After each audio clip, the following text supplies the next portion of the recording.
It started like a whisper in the dark, a faint, untraceable sound, barely audible beneath the static hum of the world. Most people never noticed it, but for the few who were listening, really listening, it was like hearing someone speak your name in a silent room. I was one of those listeners. My name is Marcus Hayes, and I've spent my entire career studying what's out there. I'm not a scientist or an astronomer. I don't work in a shiny lab filled with blinking machines. I'm just a guy with an old radio and a lifetime of curiosity. I guess you could say I've always been looking for something. On that night, the signal came through my battered receiver. It didn't sound like much at first, a low, rhythmic pulse that could have been anything. A satellite, a malfunction, even a weather glitch. But then it changed. The rhythm became sharper, more deliberate. Patterns emerged. It wasn't random, and it wasn't noise. Someone or something was speaking. At first I thought it was a prank. Maybe some tech-savvy kid messing around with frequencies. But the patterns were too complex, the intervals too precise. I recorded everything, my heart pounding in my chest as the pulse continued for over an hour. Then, just as suddenly as it had begun, the signal vanished. I spent the rest of the night poring over the recordings, trying to decipher what it all meant. I didn't sleep. I couldn't. Whatever this was, it wasn't natural, and it wasn't human. The next morning, I shared the recordings with a friend of mine, Dr. Ellen Warner, a retired astrophysicist who'd spent decades studying deep space anomalies. She listened to the first few seconds, then froze. Her hand shook as she hit pause. "Do you know what you've got here?" she asked, her voice barely above a whisper. I didn't. Not yet. But I was about to find out. Ellen worked fast. She ran the recordings through her equipment, stripping away the interference and isolating the core patterns. It wasn't long before we had our answer. "It's a message," she said, her face pale, "encoded in pulses. Look here, this section repeats every 45 seconds. It's deliberate." "But from where?" I asked. "Who's sending it?" She hesitated. "It's not from here, Marcus. The signal's origin, it's coming from outside the solar system." I felt my knees weaken as her words sank in. All my life, I'd wondered if we were alone. Now I had proof we weren't, and it terrified me. Ellen deciphered what she could, breaking down the patterns into a rudimentary translation. The message was brief, but chilling. "We see you. We are coming." Those 6 words changed everything. We debated what to do. Report it to the authorities, the media, or keep it quiet. In the end, Ellen made the call. "This isn't just our discovery," she said. "The world needs to know." The broadcast went live the next day. We released the recordings, the translation, and everything we'd learned so far. Within hours, the news exploded across every platform. Scientists, skeptics, and conspiracy theorists all weighed in. Some dismissed it as a hoax, while others warned of impending doom. And then 3 days later, the second signal arrived. This time there was no mistaking it. The signal was stronger, clearer, and accompanied by strange electromagnetic disturbances. Power grids flickered. Satellites malfunctioned. Planes were grounded as navigation systems went haywire. Across the globe, millions of people looked to the skies, wondering if they'd finally see what they feared most. The message was different, too. Longer, more detailed. Ellen worked around the clock to decode it, while the rest of the world held its breath. "We are many. We are near. Prepare." Governments scrambled to respond. Emergency meetings were held. Military forces were put on high alert. But the truth was, no one knew what to do. How do you prepare for the unknown? For visitors who might not come in peace? Reports started pouring in from all over the world. Strange lights in the sky.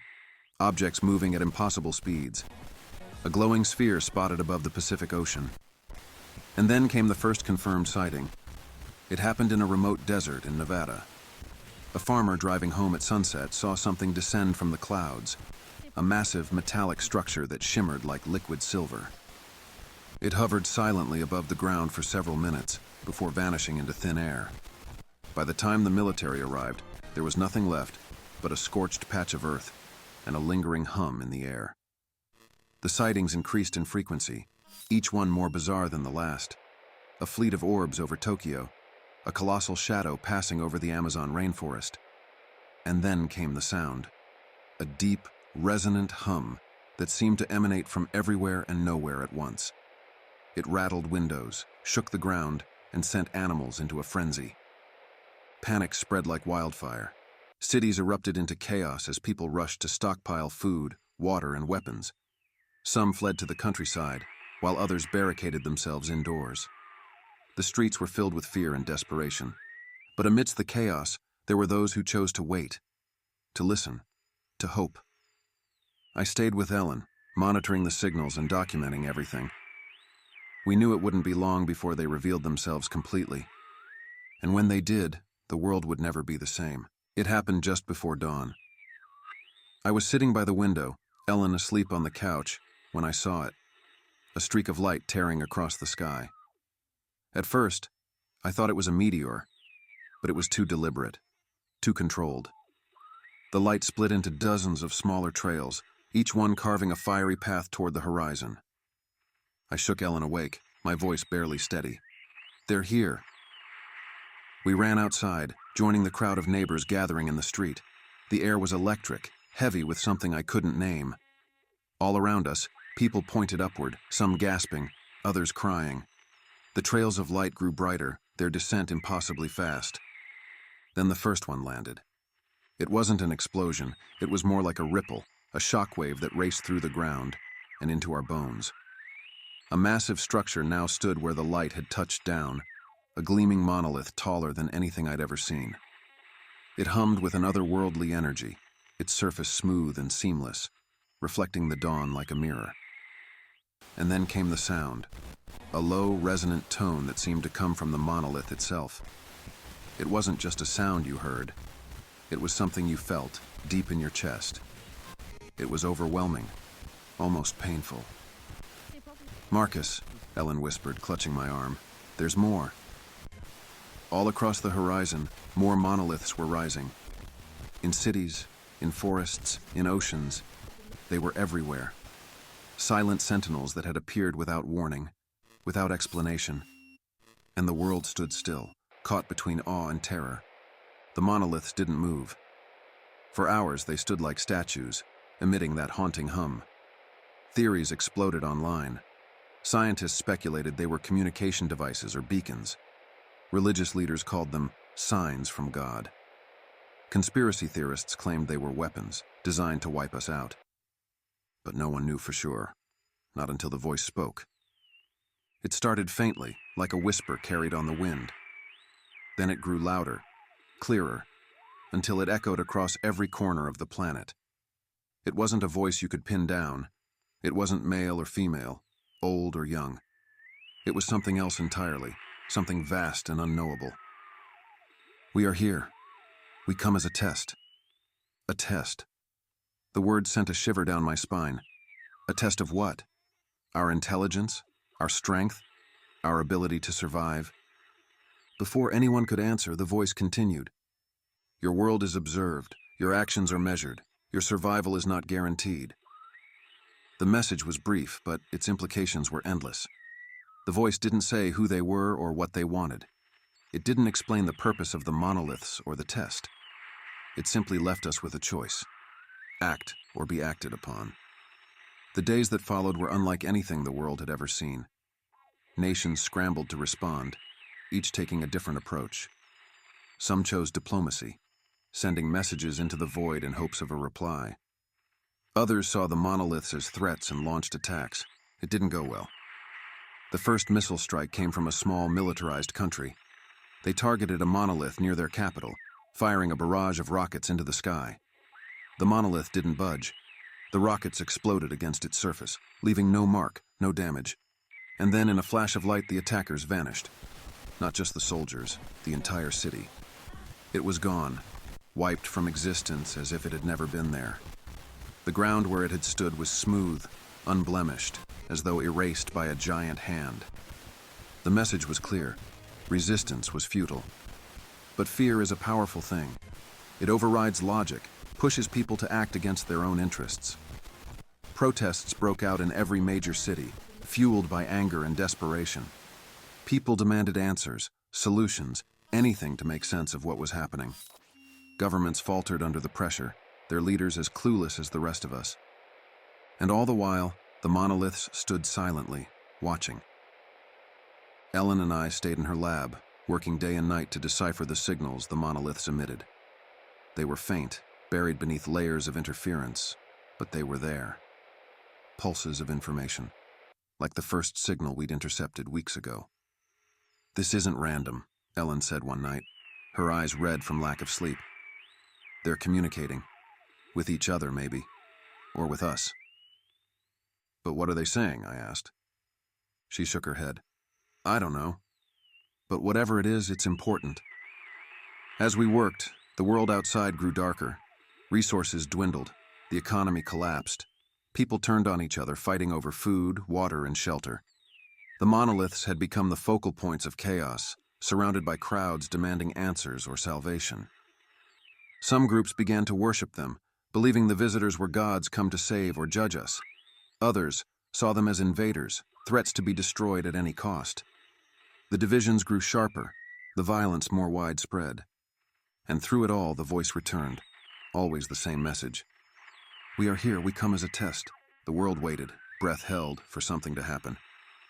For weeks, the monoliths loomed silently, their hum fading into the background of daily chaos. And then, without warning, everything changed. It began in the cities. People started disappearing, not in droves, but in a slow, calculated manner. One by one, individuals vanished without a trace. There were no flashes of light, no dramatic signs. A man walking to work, a child playing in the yard, a woman sitting at her kitchen table. They were simply gone. At first, the disappearances seemed random, but Ellen and I noticed a pattern. Those taken weren't the rich or the powerful. They were ordinary people. Workers, teachers, parents. The kind of people who kept the world running but were often overlooked. "It's like they're choosing," Ellen said, her voice tinged with dread. But choosing based on what? We pored over the data, searching for answers, but nothing made sense. There was no shared trait, no clear logic behind who was taken and who was left behind. And the voice offered no explanation. "The test has begun." Those words echoed across the globe, sparking more panic.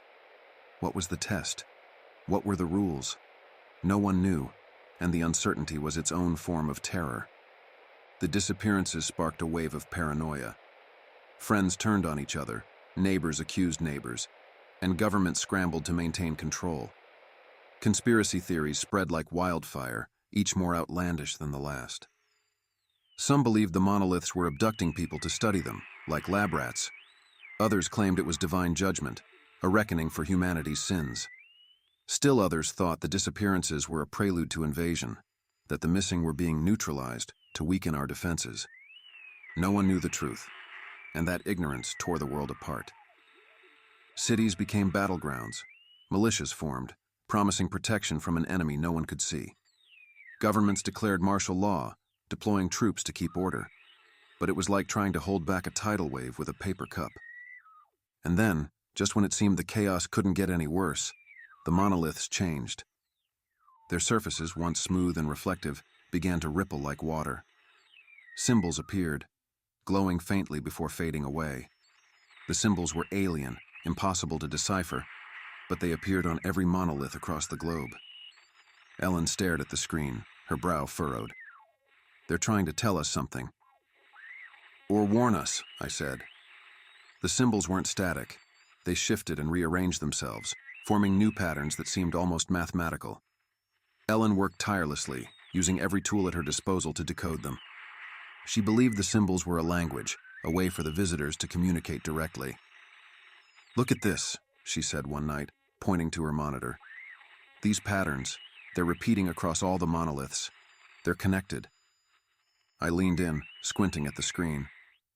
The symbols pulsed faintly, like a heartbeat. "What do you think they mean?" "I don't know yet," she admitted. "But I think this is the test. Understanding this, whatever it is, might be the key. As Ellen worked, I began to notice something strange. The monoliths weren't just emitting symbols. They were also emitting a frequency, low, almost imperceptible, but constant. It was the same frequency we'd heard in the initial signal. And it was doing something to us. People near the monoliths reported feeling strange sensations, headaches, dizziness, even euphoria. Some claimed to hear whispers, faint but insistent, urging them to approach the structures. Others said they felt compelled to stay away, as if the monoliths were repelling them. Whatever the monoliths were, they weren't just watching, they were influencing. In the chaos, a few brave or foolish souls decided to act. A group of scientists in Brazil attempted to communicate with a monolith, using lights and sounds to mimic its symbols and frequencies. They worked for hours, sending patterns into the void, hoping for a reply. They got one. The monolith responded with a blinding flash of light that sent the team reeling. When the light faded, the scientists were gone. In their place was something else, a small, hovering sphere that glowed faintly, its surface covered in the same shifting symbols as the monoliths. The sphere floated silently, pulsing faintly as if alive. It didn't attack or communicate. It simply existed, as if waiting. The event was broadcast worldwide, sparking both awe and terror. Some saw the sphere as a breakthrough, proof that we could interact with the monoliths. Others saw it as a warning, a reminder of what could happen when we pushed too far. Ellen watched the footage with a mix of fascination and fear. "They're testing our limits," she said, "seeing how far we'll go." "For what?" I asked. "To prove we're worth saving? Or to decide how to destroy us?" She didn't answer. As more spheres appeared around the world, people began to report strange occurrences. The spheres didn't just hover. They moved, slowly and deliberately, as if studying their surroundings. They emitted faint, melodic tones that seemed to resonate with those nearby. Some people claimed the tones spoke to them, filling their minds with images and emotions. They described visions of other worlds, vast alien landscapes filled with impossible structures and skies of unfamiliar colors. Others described feelings of overwhelming peace, as if the spheres were offering reassurance. But not everyone experienced the same thing. For some, the spheres brought fear and despair. They described visions of destruction, burning cities, crumbling landscapes, and endless darkness. They felt as if the spheres were showing them the future. Ellen and I watched in silence as reports flooded in. The spheres weren't just objects, they were tools, designed to probe the depths of our minds and souls. And they were learning more about us than we were about them. "We're being judged," Ellen said quietly. "Not just by what we do, but by who we are." As the spheres moved across cities and countrysides, they left trails of mystery and chaos. People didn't know how to interpret them. Some communities saw them as divine, gathering in circles to pray and chant, treating the spheres like sacred messengers. Others viewed them as threats, shooting at them or setting traps in desperate attempts to assert dominance. The spheres, however, were indifferent to both reverence and hostility. Bullets melted before they reached their surfaces. Traps disintegrated upon contact. But they also didn't respond to worship. They simply observed, hovering like silent judges. Governments began to lose control. The military was powerless, and leaders struggled to maintain order. Public trust eroded further as officials delivered empty promises of safety while hiding in bunkers. New factions emerged, each with its own interpretation of the visitor's purpose. One group, calling themselves the Chosen, believed the disappearances were a form of ascension. They held mass gatherings near the monoliths, hoping to be taken next. Another faction, the Resistors, saw the spheres as invaders and began stockpiling weapons, preparing for what they called the final stand. Caught in the middle were the billions of ordinary people, unsure of what to believe. All they knew was that the world they once knew was gone, replaced by one they didn't understand. Ellen was relentless in her work, poring over the symbols and frequencies day and night. The patterns had grown more complex, shifting faster than before. It was as if the monoliths were responding to something, perhaps the chaos they had unleashed. "They're adapting," Ellen said, her voice heavy with exhaustion. Or escalating. We're running out of time. She had a breakthrough late one night. The symbols weren't just a language. They were equations, a kind of universal mathematics designed to convey ideas beyond words. Ellen translated one of the simplest patterns, and her face went pale. It's an algorithm, she said. A test of logic, but it's incomplete. Incomplete how? I asked. It's missing a variable, like it's waiting for us to provide the answer. The realization sent chills down my spine. The monoliths weren't just observing us. They were testing our intelligence, our ability to solve problems on a cosmic scale. But why? And what would happen if we failed? Ellen shared her findings with a global network of scientists, mathematicians, and linguists. For the first time since the monoliths arrived, there was a sense of purpose, a glimmer of hope.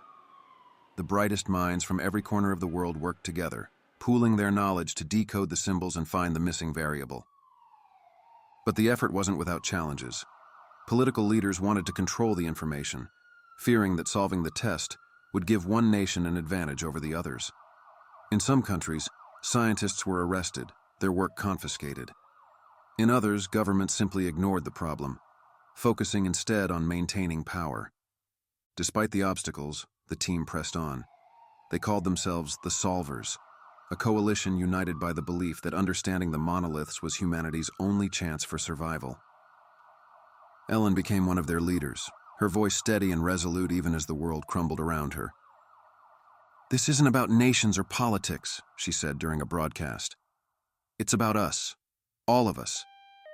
If we fail together. Her words resonated with millions. Volunteers flocked to help, offering resources, expertise, and support. For the first time in weeks, there was a sense of unity, however fragile. After weeks of relentless work, the solvers cracked one of the equations. It was a moment of triumph, celebrated by people around the world.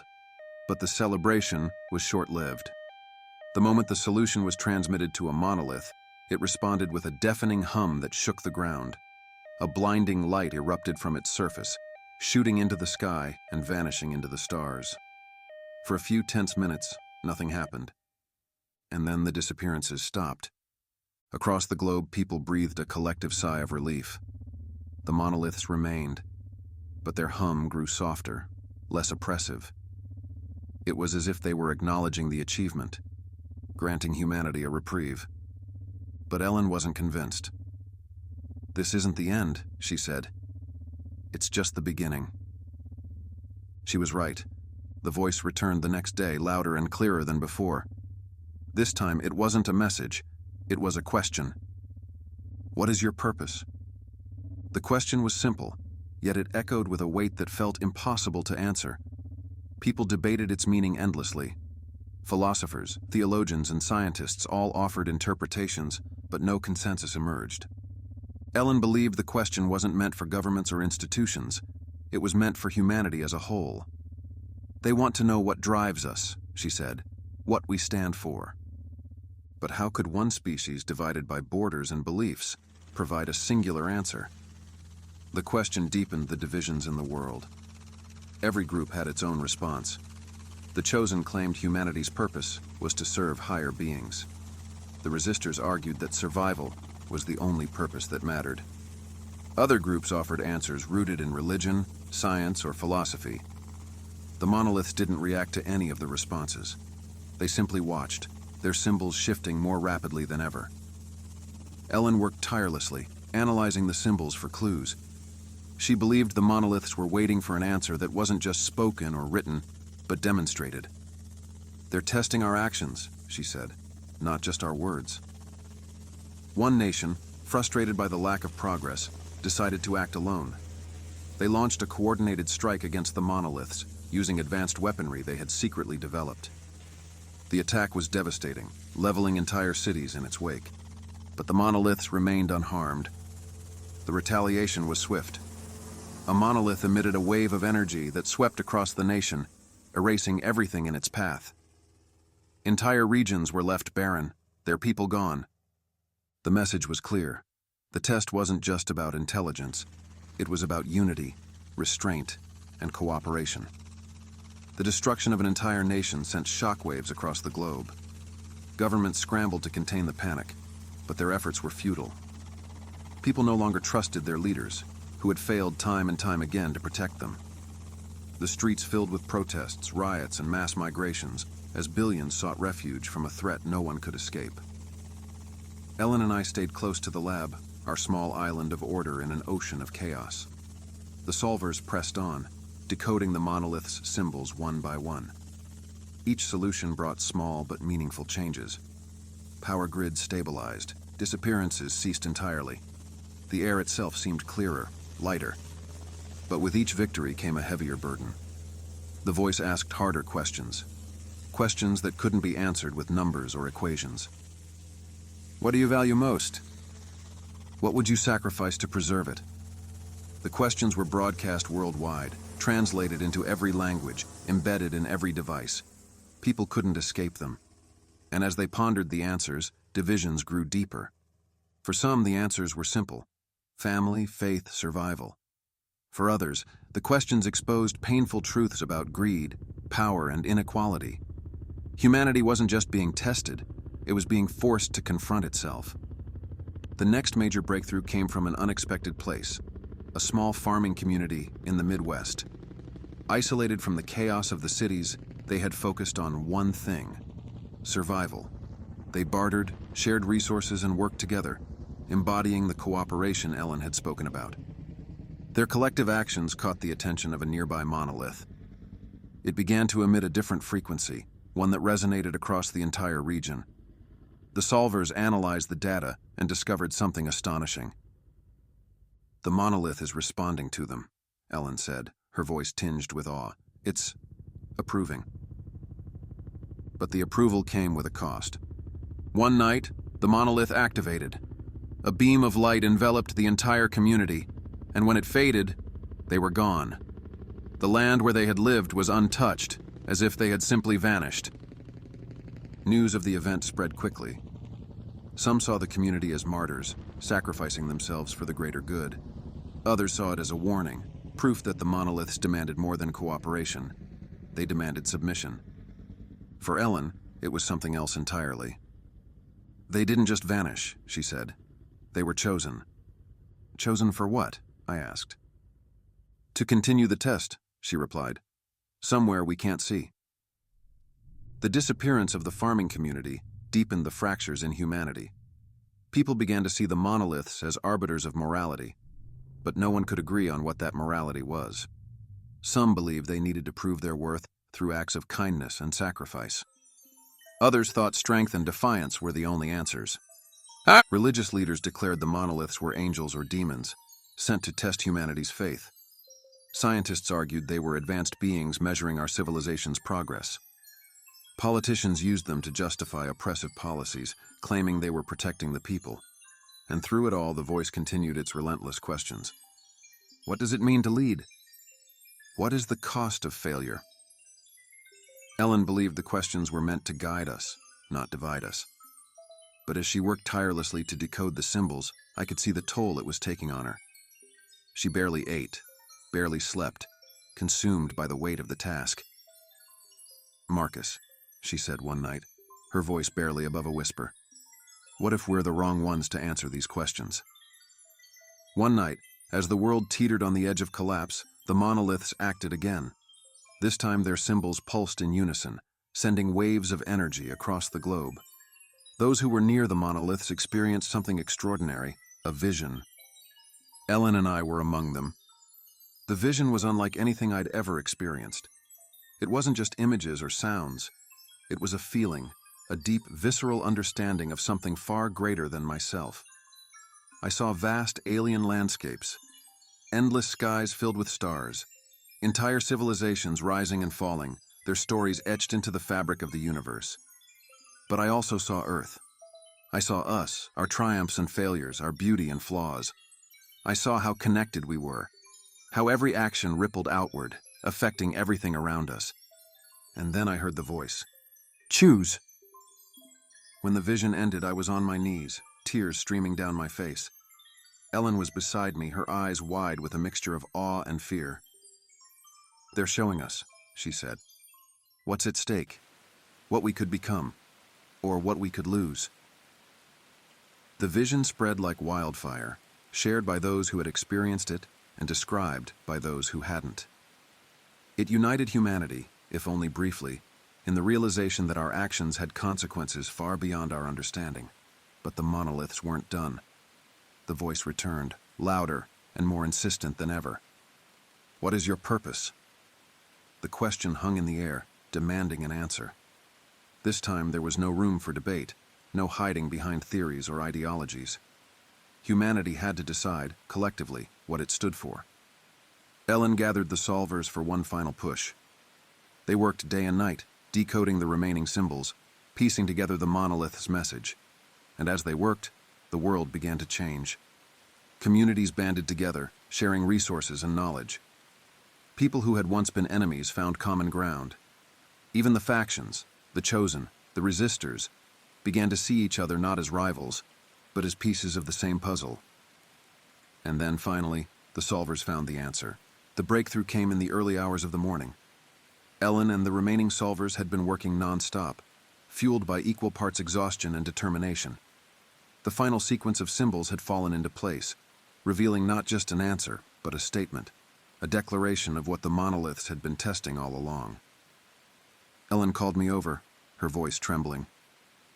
"We've got it," she said, tears welling in her eyes. I think this is it."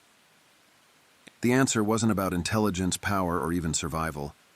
It was about something much simpler, yet infinitely more profound: connection. The monoliths had been testing humanity's ability to work together, to see beyond differences and act as one. The questions they posed weren't meant to divide us. They were meant to unite us in the pursuit of a shared purpose. Ellen transmitted the answer to the monoliths, her hands shaking as she entered the final sequence. For a moment, nothing happened. The world held its breath. And then, the monoliths began to glow. The glow spread across the monoliths, their surfaces shimmering like liquid light. Across the globe, people watched in awe as the structures transformed, their shapes shifting and expanding. The spheres, once silent observers, now began to emit a harmonious sound, a melody that resonated deep within the soul. The voice returned, softer now, almost human. "You have answered. You are learning." The words echoed across the planet, filling every corner with a sense of calm. The tension that had gripped humanity for weeks began to ease. People stepped out of their homes, their bunkers, their hiding places, and looked to the sky with something they hadn't felt in a long time: hope. The monoliths continued to change, their symbols rearranging into a single unified pattern. Ellen studied the transformation, her face illuminated by the glow. "They're leaving us a gift," she said. "A way forward." When the transformation was complete, the monoliths released a final burst of energy. It wasn't destructive. Instead, it was life-giving. Crops that had withered in droughts began to grow. Rivers that had run dry flowed again. Even the air seemed cleaner, as if the earth itself was healing. The monoliths then began to ascend, their massive forms lifting effortlessly into the sky. The spheres followed, their melodies fading into the distance. Within minutes, they were gone, leaving behind only their imprint on the world. Ellen and I stood in silence, watching the last of the monoliths disappear into the stars. It felt like the end of a story, but also the beginning of something new. "They've given us a chance," Ellen said, "but it's up to us to make it mean something." The weeks that followed were unlike anything humanity had ever experienced.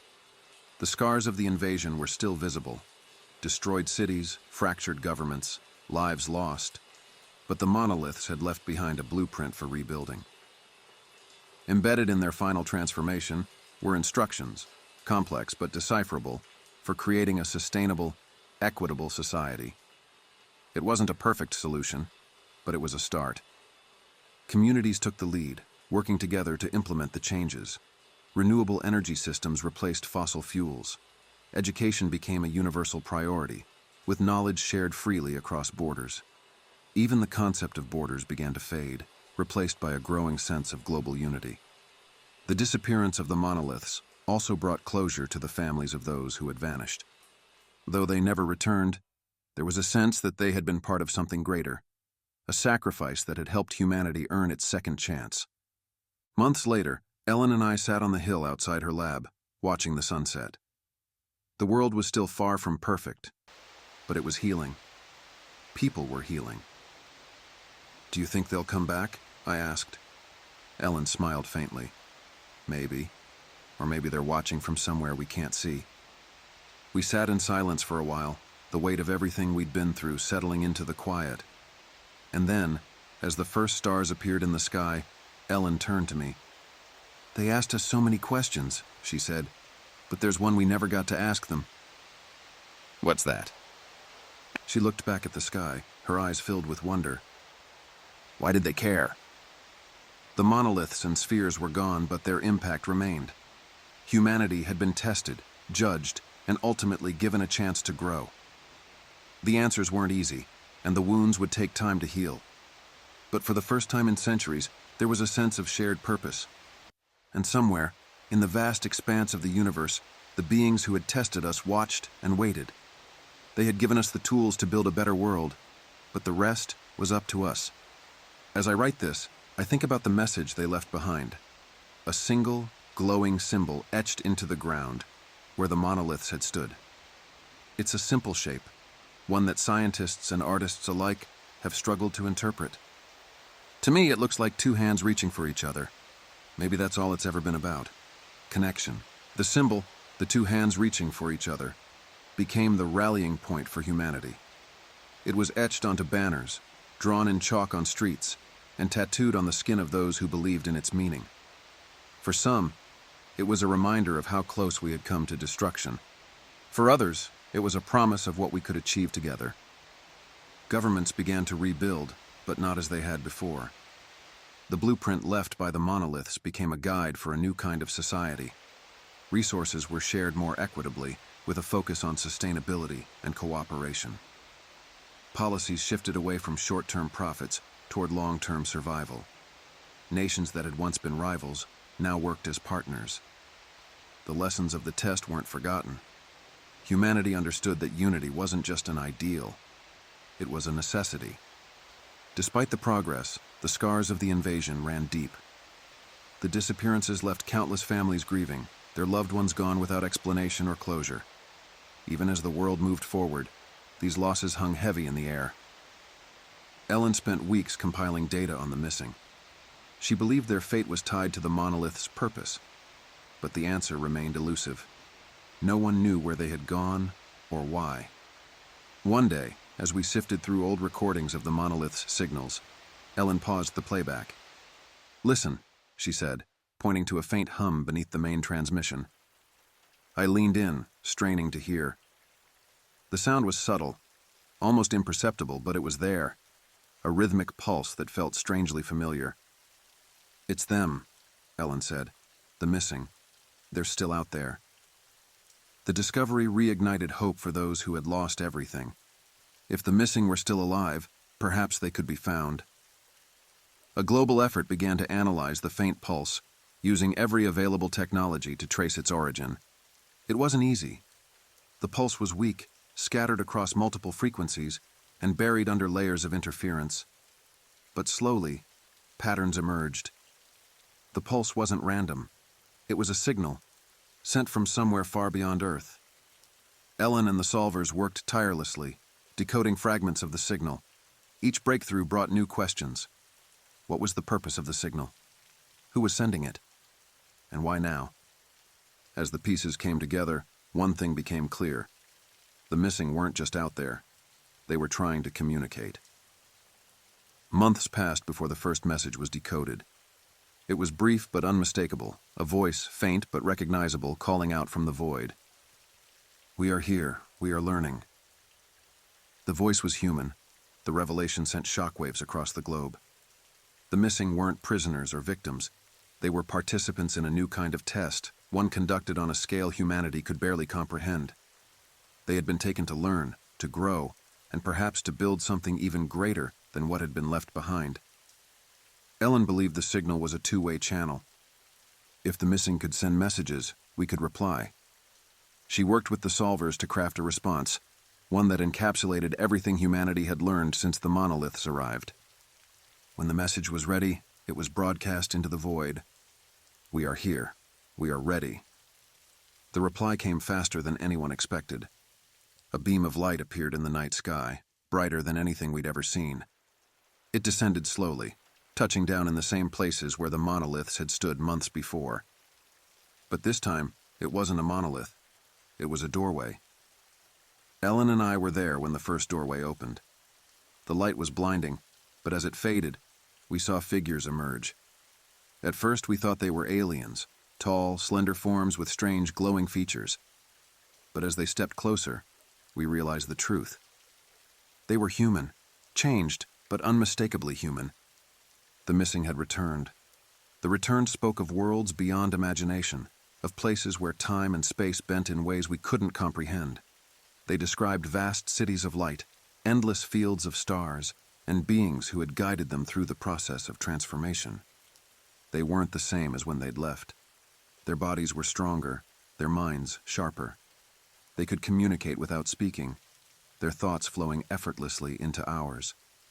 But more than that, they carried a sense of peace, a calm certainty that they had been part of something extraordinary. The test wasn't just for us, one of them said. It was for all of you, to see if you could learn to grow, to connect, to become more than what you were. The doorways remained open, their light pulsing gently as if waiting. The returned explained their purpose. They were invitations. For those who wished to follow, the doorways offered passage to the stars, to join the next phase of the test. Not everyone wanted to go. For many, Earth was still home, and the thought of leaving it behind was too much to bear. But for others, the chance to explore the unknown was irresistible. Ellen and I stood before one of the doorways, the light reflecting in her eyes. "This is it," she said. "The next step." I hesitated. "Are you going?" She nodded. "I have to know what's out there." The day Ellen left was bittersweet. The world had been changed forever, but for her, the journey wasn't over. She walked into the light without looking back, her silhouette fading into the brilliance. I stayed behind, watching as others followed.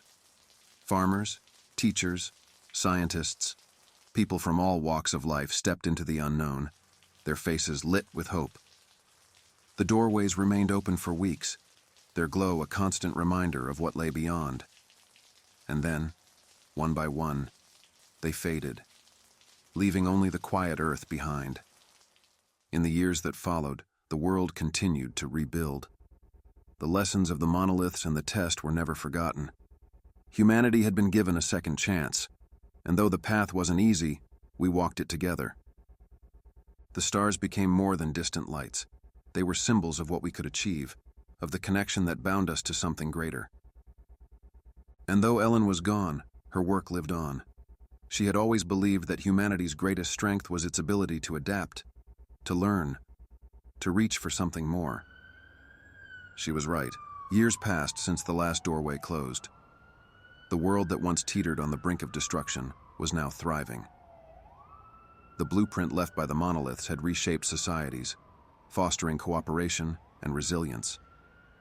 Cities were greener, powered by renewable energy, and communities thrived on shared resources. Humanity had not only survived, but begun to flourish. Yet even with the progress, the memory of the visitors lingered. Their symbols, their questions, their tests, they remained etched in humanity's collective consciousness. Scholars wrote volumes about the monoliths, trying to decipher meanings we might have missed. Artists created works inspired by the glowing doorways, the harmony of the spheres, and the visions that had touched so many. But for those who had stayed behind, the most haunting question was the simplest one. Would they ever return? Astronomers noticed something peculiar about the stars. For decades, they had tracked the movements of celestial bodies, but now, faint anomalies appeared, unexplained ripples in the fabric of space-time. They were subtle, barely detectable, but they followed a pattern. Ellen had once theorized that the visitors weren't just testing us, but monitoring us, even after they left. These anomalies seemed to confirm her belief. The ripples originated far beyond the edges of our galaxy, as if something or someone was watching from the void. The ripples sparked debates. Were the visitors assessing our progress, waiting for us to reach another milestone, or was it something else entirely? One night, a new signal was detected, faint but unmistakable. It wasn't like the original pulse that heralded the arrival of the monoliths. This was different, slower, almost like a heartbeat. It pulsed steadily, repeating at intervals that seemed deliberate. The world held its breath as scientists analyzed the signal. It didn't carry symbols or messages, only the rhythmic beat, steady and unchanging. Some believed it was a call, an invitation to those who had stayed behind. Others feared it was a warning, a reminder that the test wasn't over. As the signal grew stronger, governments and organizations prepared for the worst. But for the ordinary people, it was a spark of hope. They looked to the sky, wondering if the visitors were extending their hand once more. It happened on the anniversary of the monolith's departure. The night was clear, the sky a canvas of stars, when a new light appeared, bright, steady, and unmistakably deliberate. It wasn't a streak of fire like the first landing, but a slow, graceful descent. A single, glowing sphere hovered above the Earth, its surface shimmering with the same shifting patterns as the monoliths. The sphere moved slowly, descending toward a remote area untouched by the chaos of the first visit. People gathered in awe, their fear replaced by curiosity. This time, there were no missiles, no weapons, no aggression. Humanity had learned. When the sphere finally touched the ground, it remained still for hours. And then, as the sun rose, it opened. From the sphere emerged a figure unlike anything we had seen before. It wasn't human, but it wasn't entirely alien either. Its form shifted subtly, like light passing through water, and its movements were slow and deliberate. It radiated an energy that was neither threatening nor comforting, just present. The figure didn't speak, but its presence was enough to silence the crowd. Slowly, it raised a hand, or what could be called a hand, and placed it on the ground. The earth beneath it glowed briefly, and a new symbol appeared. Two hands reaching upward, not toward each other, but toward the stars. The figure then turned, gazing at the crowd. In their minds, they heard a single word. Ready. The arrival of the new visitor marked the beginning of a new phase for humanity. The symbol it had left on the ground wasn't just a message, it was a map, a guide to something greater. Scientists and explorers worked tirelessly to decode it, piecing together a path that led far beyond Earth. The visitor remained, observing quietly as humanity prepared for its next step. It didn't interfere or offer answers. Its presence alone was a reminder of the potential we had yet to unlock. Ellen's words echoed in my mind. The test isn't over. It's just changing. As preparations for the journey continued, people from all walks of life stepped forward, volunteering to be part of the next chapter. They weren't soldiers or politicians. They were farmers, teachers, builders, the heart of humanity. The day of the launch was unlike anything the world had ever seen. Millions gathered to witness the departure, their eyes fixed on the sky. The ships, built using the knowledge left behind by the monoliths, glowed faintly as they powered up. The visitor stood at the forefront, its shifting form a silent guide. It raised its hand once more, and a doorway of light appeared before the ships. This time, there was no fear, only determination. As the first ship entered the doorway, the crowd erupted into cheers. Humanity wasn't just surviving anymore, it was exploring, expanding, reaching for the stars. Even as the ships disappeared into the light, the visitor left one final act. It etched another symbol into the earth, a circle, unbroken, with lines radiating outward. It was a reminder that while humanity's future lay among the stars, its strength was rooted in its unity. Then, as silently as it had come, the visitor ascended into the sky, vanishing into the same light that had brought it. For those left behind, the message was clear. The journey wasn't about leaving Earth, but about understanding what it meant to be connected to each other, to the planet, and to something far greater. Years turned into decades, and humanity continued to grow. Those who had ventured into the stars sent back messages of wonder and discovery. They spoke of worlds teeming with life, of civilizations older and wiser than anything we could imagine. But they also spoke of challenges, new tests that pushed them to their limits. Back on Earth, the lessons of the monoliths and the visitors remained. The symbol of the hands, now reaching for the stars, became a universal emblem of hope. It adorned schools, homes, and monuments, a constant reminder of what humanity could achieve when it worked as one. And as I look up at the night sky, I know one thing for certain: the test will never truly end, but neither will our capacity to rise to it. Decades passed, and the starfarers, the first wave of humanity to journey through the light, became legends on Earth. Their messages arrived sporadically, often in fragments, but what they revealed reshaped our understanding of the universe. The starfarers described worlds that defied imagination. Planets with skies of liquid fire, oceans that sang, and forests where the trees themselves seemed to think. They encountered alien civilizations, some welcoming, others wary, all possessing knowledge that dwarfed our own. And yet, even in these distant corners of the cosmos, they saw echoes of what the visitors had tested in us: connection, cooperation, and the struggle to overcome division. But there were warnings, too. The starfarers spoke of vast voids in space, regions where no light or matter existed, places they called the empty. In these voids, they found traces of civilizations that had failed, their worlds reduced to silence and ruin.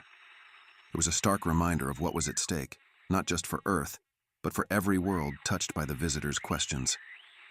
Back on Earth, life continued to evolve. The knowledge left by the visitors and shared by the starfarers transformed society. Medicine eradicated diseases that had plagued humanity for centuries. Energy systems harnessed the planet's natural rhythms, ending the exploitation of finite resources. Education became universal, with every child given the tools to reach their potential. But progress wasn't uniform. Some regions struggled to adapt, clinging to old ways of thinking. Others resented the changes, seeing them as a loss of identity or autonomy. Conflicts arose, but they were different now. Not wars, but debates, intense and passionate, yet ultimately resolved through dialogue. The symbol of the two hands reaching for the stars became more than an emblem. It was a philosophy, a way of life. It reminded humanity that progress wasn't about perfection, but persistence, about trying, failing, and trying again. The starfarers' warnings about the empty became a point of fascination on Earth. What could destroy entire civilizations so completely? What lay within those voids, and why had the visitors left them unmentioned? A new generation of explorers prepared to follow the starfarers, determined to uncover the secrets of the empty. They trained for years, studying the visitors' symbols, the starfarers' transmissions, and the blueprints of the ships that had carried humanity into the stars. Ellen's legacy lived on in these explorers. Her work, preserved and expanded upon, became the foundation for their mission. They called themselves the Seekers, and their motto was simple: "We will find what was lost." The day the Seekers launched was one of both celebration and solemnity. Their mission wasn't just about discovery, it was about confronting the failures of the past and ensuring they wouldn't be repeated. The ships entered the light one by one, their forms swallowed by its brilliance. As they disappeared, a hush fell over the crowd. No one knew how long they would be gone, or if they would return at all. Months passed without a word. Then, finally, a transmission arrived. The signal was faint, distorted by the vast distances it had traveled. But the message was clear. "We have found it. We are not alone." The Seeker's message revealed a shocking truth. The visitors who had tested humanity weren't the only ones. In the empty, the Seekers discovered traces of another presence, one that operated on a scale even greater than the monoliths. This presence had left behind its own structures, massive and ancient, yet eerily similar to the monoliths that had appeared on Earth. These structures pulsed with energy, their patterns chaotic and unreadable, as if they were unfinished or broken. The Seekers speculated that the visitors had been tested themselves long before they came to Earth. And now, humanity stood on the precipice of a larger, more complex web of existence, one where every civilization played a role in shaping the fate of the universe. The starfarers and seekers worked together to unravel the mysteries of the empty. They discovered that the visitors' tests weren't unique to Earth. They were part of a chain, each link representing a civilization tested, judged, and either advanced or erased. But the chain was fragile. The failures left voids, and the voids threatened to spread, consuming everything in their path. The visitors' tests weren't about dominance or control. They were about survival, about ensuring that the chain remained unbroken. For the first time, humanity understood the true stakes. The test wasn't about proving ourselves to the visitors. It was about proving ourselves to the universe. The knowledge gained from the empty changed humanity's perspective forever. We were no longer isolated, no longer the center of our own story. We were part of something vast, interconnected, and fragile. Earth became a beacon, a hub for knowledge and cooperation among the civilizations that had passed the visitors' tests. The starfarers returned, bringing with them emissaries from distant worlds. Together, they worked to strengthen the chain, to ensure that no more links would be lost. The hands reaching for the stars became a universal symbol, recognized across galaxies. It represented not just humanity's journey, but the shared destiny of all who sought to survive and thrive in a universe full of challenges. As I look up at the night sky, I'm filled with a sense of awe. The stars aren't just distant lights anymore. They're reminders of how far we've come and how far we still have to go. The journey isn't over. It never will be. But that's the beauty of it. The test wasn't about finding answers. It was about asking the right questions. And as long as we keep asking, keep striving, and keep reaching, we'll remain a part of the chain, a part of something greater than ourselves. The arrival of emissaries from other worlds reshaped human society in ways no one could have anticipated. These beings, each unique in form, language, and culture, brought knowledge that stretched the limits of human imagination. They shared techniques for preserving ecosystems, methods for achieving harmony among diverse populations, and technologies that blurred the line between the organic and the artificial. For the first time, Earth became a hub for interstellar diplomacy. The United Nations transformed into the Universal Assembly, a forum where humanity collaborated not just with itself, but with civilizations light years away. Together, they worked to strengthen the bonds of the chain, preventing the kind of collapses that had created the empty. But this collaboration was not without challenges. Misunderstandings arose as different species grappled with each other's customs and values. Some emissaries found human behavior irrational, even reckless, while others saw in humanity a spirit of resilience they deeply admired. The Seekers' discovery of broken links in the chain raised urgent questions. Could the empty be repaired? Could the civilizations lost to it be restored? The answer wasn't clear, but it was worth exploring. A coalition of Earth's brightest minds joined forces with emissaries from other worlds to form the Guardians of the Chain, an organization dedicated to studying the empty and preventing further collapses. They developed advanced ships capable of traversing the void, equipped with tools to analyze the ancient, shattered remnants of lost civilizations. Ellen's theories, preserved in her writings, became foundational to their mission. She had always believed that connection, not technology or power, was the true solution. The Guardians carried her vision forward, approaching the empty not as a problem to be solved, but as a wound to be healed. The Guardians made their first expedition into the empty 5 years after their formation.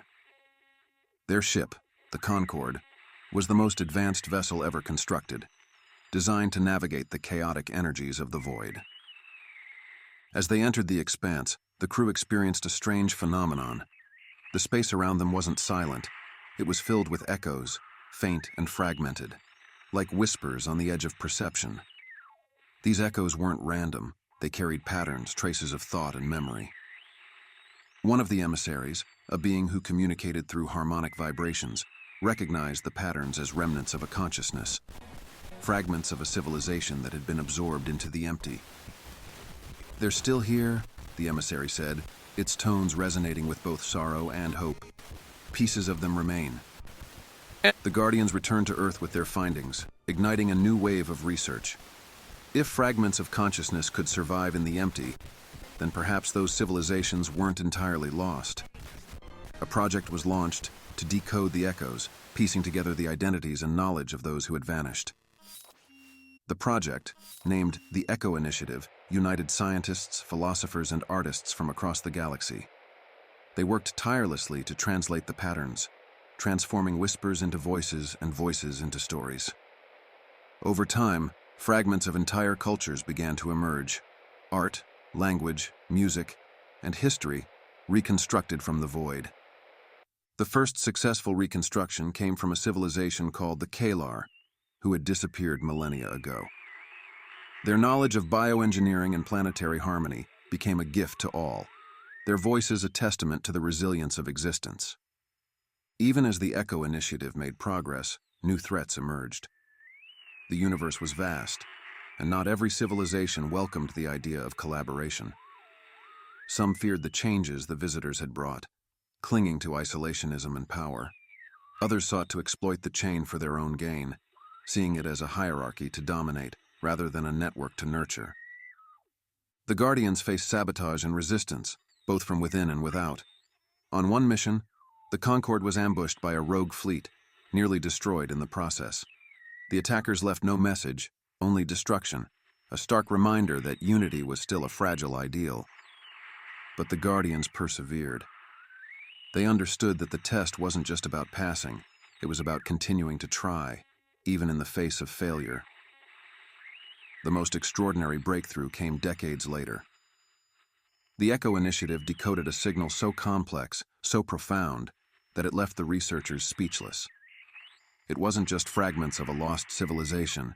It was an entire consciousness, alive and aware, calling out from the empty. The being identified itself as Leora, the last remnant of a civilization that had vanished millions of years ago. Leora spoke not with words, but with waves of emotion and thought, describing a time when its people had faced a test similar to humanity's and failed. But failure is not the end, Leora conveyed. You have shown us this. Through the Guardians, Leora learned of the chain and its renewed strength. In return, Leora shared wisdom from a time long forgotten, teaching humanity and its allies how to repair the broken links. The Guardians, with Leora's guidance, began the monumental task of restoring the empty. It was slow, painstaking work, requiring cooperation on a scale never before attempted. But with each success, the void grew smaller, its darkness replaced by light and life. Humanity played a central role in this effort, its unique history of struggle and resilience inspiring others to persevere. The symbol of the hands reaching for the stars became universal, etched into monuments on countless worlds. Ellen's legacy lived on, her work continuing to guide not just Earth, but an entire galaxy. Her belief in the power of connection had proven true, not just as a means of survival, but as a way to thrive. Even as the empty receded, new challenges arose. The test, humanity realized, would never truly end. It would evolve, just as civilizations did, posing new questions, new obstacles, and new opportunities for growth. But that was the point. The test wasn't about reaching a final goal. It was about the journey, about striving, failing, learning, and striving again. As I look up at the stars, I think of Ellen, of the starfarers, the seekers, the guardians, and all who came before and will come after. The universe is vast, its mysteries endless, but as long as we keep reaching for each other, we'll remain part of something greater. The chain will hold, and we will endure. Centuries passed, and Earth became a beacon of connection in the galaxy. The once isolated planet now served as a central hub for collaboration, diplomacy, and innovation. But even as humanity thrived, whispers of new challenges began to emerge. Astronomers detected a strange anomaly near the galactic edge, a distortion in space-time, larger and more complex than anything previously observed. At first, it was thought to be a natural phenomenon, perhaps a collapsing star or a rogue black hole. But as more data was gathered, it became clear that this anomaly was artificial. Something, or someone, was creating it. The anomaly emitted faint signals, similar to those of the monoliths but far more intricate. It was as if the visitors had left behind a new puzzle, one that required the combined efforts of all who had passed their test. The discovery of the anomaly sent ripples across the galaxy. The Universal Assembly convened an emergency session, bringing together representatives from every known civilization. The question on everyone's mind was the same. What did the anomaly mean, and what did it want from them? The Guardians of the Chain took the lead, assembling a team of experts from across the galaxy. Scientists, linguists, historians, and explorers were brought together, united by a single purpose: to decode the anomaly's signals and uncover its intent. The echoes from the empty provided a clue. The signals carried a pattern, a call and response, similar to the test humanity had faced centuries earlier.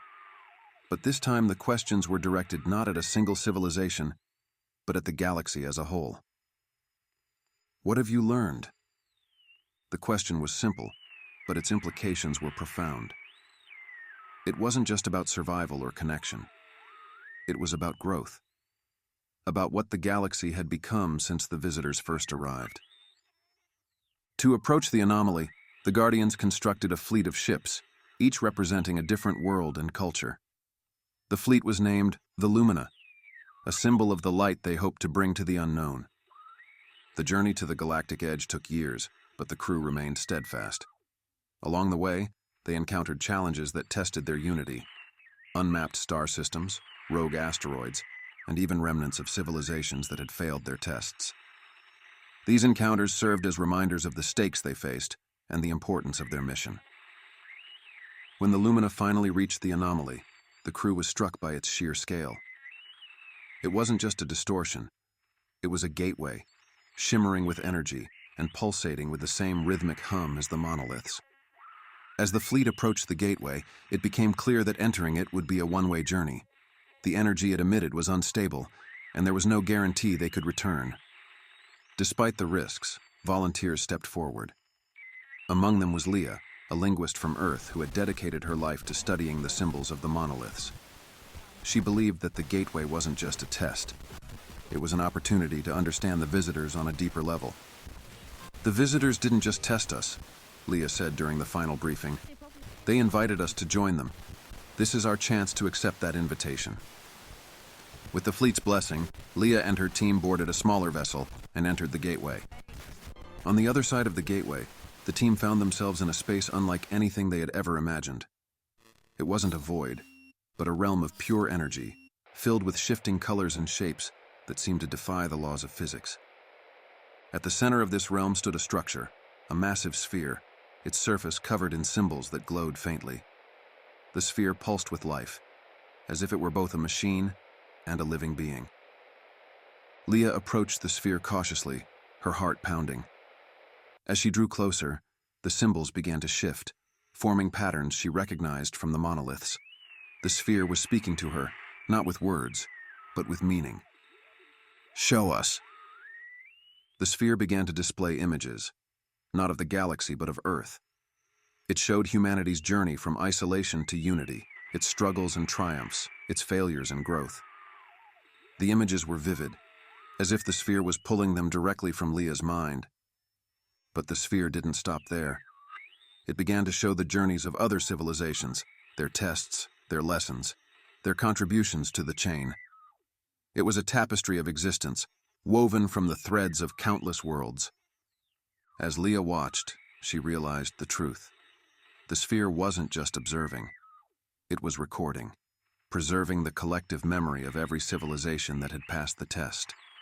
It was a repository of knowledge, a library of life. When the display ended, the sphere pulsed one final time, and a single symbol appeared on its surface. A circle, unbroken, with rays extending outward. It was the symbol of the chain, now complete. The sphere emitted a wave of energy that enveloped Leah and her team. In that moment, they felt a connection deeper than anything they had ever known. A connection to the galaxy, to the visitors, and to the countless beings who had come before them. When the team returned through the gateway, they brought with them a gift, the knowledge of the sphere. It wasn't just a record, it was a guide, filled with insights and wisdom that could help every civilization grow. The knowledge of the sphere transformed the galaxy once again. It provided solutions to problems that had plagued civilizations for millennia, from energy shortages to environmental collapse. But more importantly, it reminded everyone of their shared destiny. The test wasn't over. It never would be. But with each challenge, the galaxy grew stronger, more connected, more alive. And as humanity looked to the stars, it knew one thing for certain. The journey had just begun. In the decades that followed, the knowledge from the sphere, now referred to as the cosmic archive, reshaped life across the galaxy. It didn't offer simple answers or instant solutions, but instead provided insights that required thought, cooperation, and growth.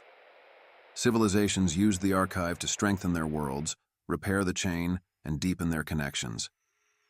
A new role emerged in this era. Chain keepers, individuals and groups devoted to safeguarding the chain and ensuring the lessons of the test were not forgotten. They became mediators in conflicts, teachers of the archive's wisdom, and explorers of the unknown. Chain keepers were chosen from all species, their shared mission transcending borders and cultures. Earth became a major training ground for chain keepers. Its history of overcoming division and thriving under pressure made it a natural choice. The symbol of the hands reaching for the stars was worn proudly by those who took on this role, their efforts uniting worlds that had once been strangers.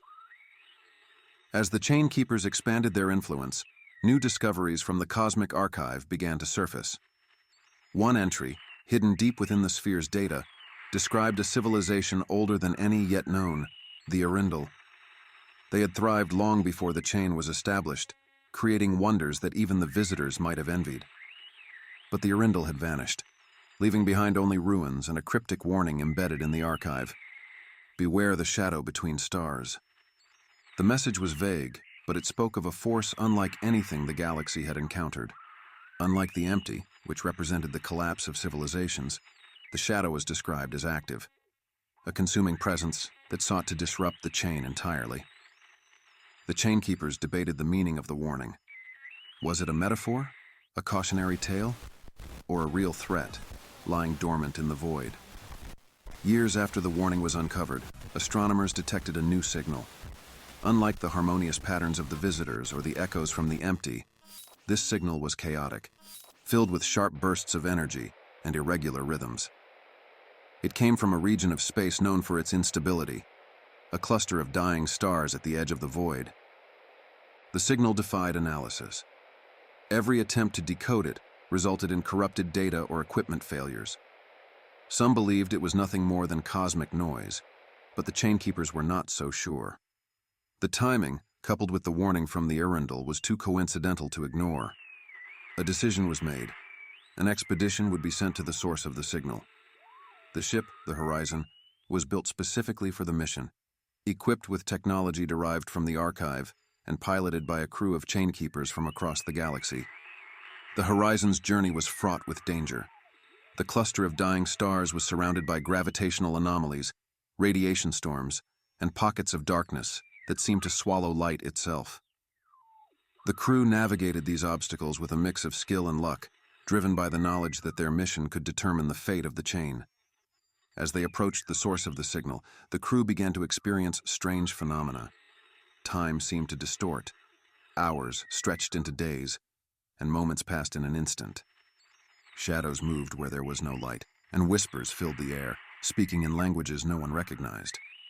Leah's successor, a chain keeper named Doran, led the expedition.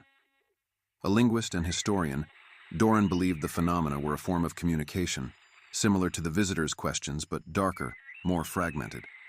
"It's not trying to test us," Doran said. "It's trying to break us." The Horizon reached the signal's origin, a massive structure unlike anything the crew had ever seen. It was jagged and chaotic, its surfaces covered in sharp angles and swirling patterns that seemed to shift and writhe. It emitted a faint hum, low and dissonant, that resonated in the bones.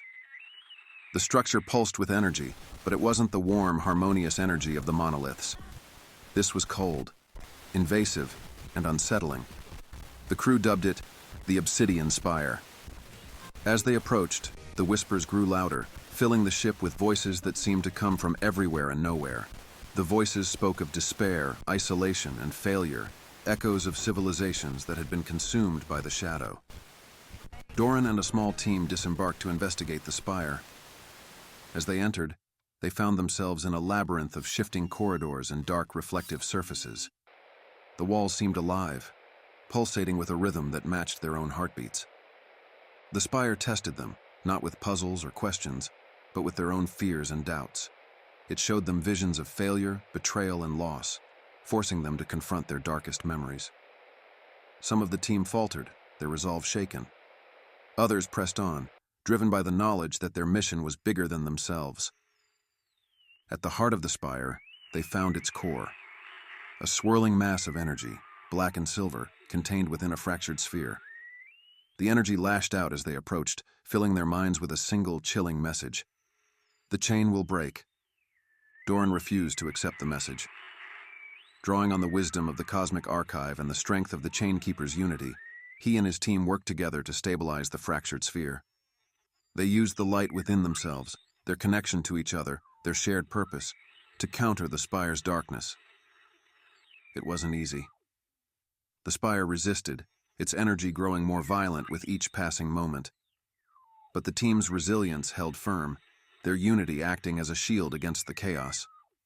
Slowly, the sphere's fractures began to heal, its dissonant hum replaced by a harmonious tone.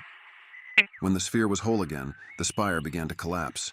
The team barely escaped, returning to the horizon as the structure imploded, leaving nothing but silence in its wake. The horizon returned to the galaxy with a warning and a message of hope. The shadow, they realized, wasn't just a threat, it was a reminder. The chain was strong, but it was also fragile. It required constant care, vigilance, and cooperation to withstand the forces that sought to unravel it. The galaxy heeded the lesson, redoubling its efforts to strengthen the chain. The Chainkeepers expanded their mission, spreading the knowledge of resilience to even the most remote corners of the universe. They understood now that the test wasn't just about connection, it was about perseverance in the face of despair. As the galaxy moved forward, the shadow faded into memory, its threat diminished, but never forgotten. The chain held, its links stronger than ever, bound by the shared purpose of countless civilizations.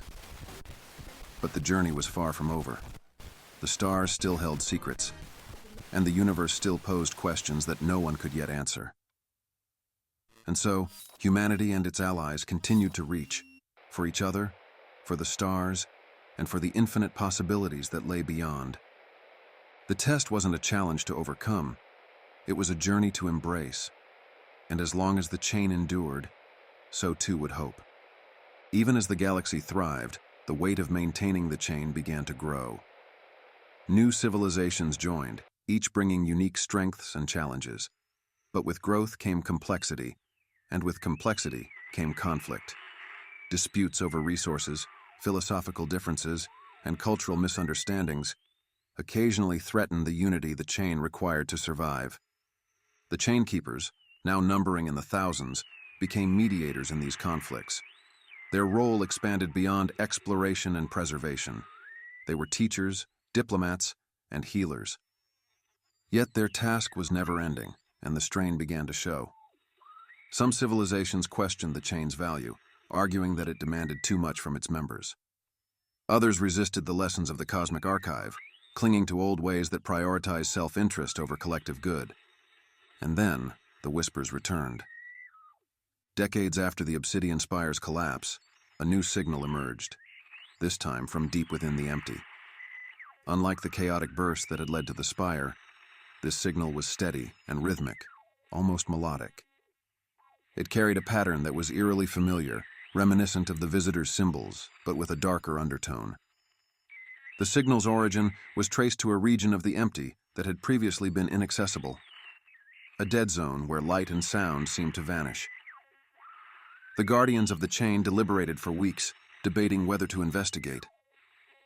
The Obsidian Spire had been a close call, and many feared that whatever lay at the heart of this signal could be far worse. But they knew they couldn't ignore it. The chain's survival depended on understanding its threats. A new ship, the Vanguard, was constructed for the mission. Larger and more advanced than the Horizon, it was equipped with technology designed to withstand the unique challenges of the empty. Its crew consisted of experienced chainkeepers, scientists, and emissaries from allied civilizations. As the Vanguard entered the empty, the crew experienced the same distortions in time and space that had plagued previous missions. But this time, the technology derived from the cosmic archive allowed them to stabilize their surroundings, creating a protective bubble of light and sound. The deeper they ventured, the more unsettling the journey became. Shadows moved in the darkness, and faint, sorrowful voices echoed through the ship. These weren't the fragmented memories of failed civilizations. They were something else entirely, something alive. At the center of the dead zone, the Vanguard found the source of the signal, a colossal structure unlike anything the galaxy had ever seen. It was a vast, intricate web of black tendrils, pulsating with energy and stretching across light years of space. The crew named it the Black Nexus. The Nexus seemed to feed on the surrounding void, drawing energy from the absence of life and light. Its surface was covered in symbols that shifted constantly, defying any attempt at translation. And at its core was a massive sphere, similar to the one found in the Obsidian Spire, but far larger and more ominous. As the Vanguard approached, the symbols on the Nexus began to align, forming patterns that seemed to react to the ship's presence. The crew realized that the Nexus wasn't just a structure, it was an entity, and it was aware of them. For days, the crew observed the Nexus, gathering data and attempting to decipher its symbols. Finally, a breakthrough came. The Nexus began to communicate, not through words, but through emotions and images. It showed the crew visions of worlds consumed by darkness, civilizations erased from existence, and chains broken beyond repair. But it also showed them something else, a choice. Strengthen the chain or sever it.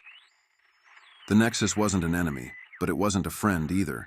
It was a force of balance, a counterweight to the chain. Its purpose was to test not just the chain's strength, but its necessity.